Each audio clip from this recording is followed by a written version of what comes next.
ताल्लुक भी कितने अजीब होते हैं ना।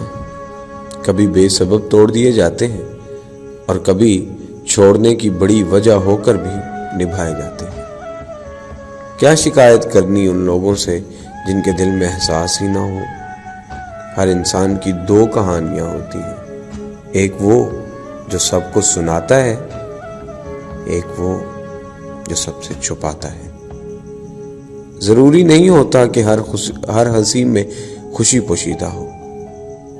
कुछ कह कहे इसलिए भी ऊंचे लगाने पड़ते हैं कि गम का शोर किसी को सुनाई न दे।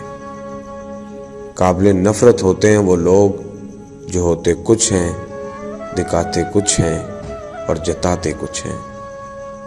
जो तुम्हें खुशी में याद आए तो समझो तुम उससे मोहब्बत करते हो, और जो तुम्हें गम में याद आए तो समझो वो तुमसे मोहब्बत करता है।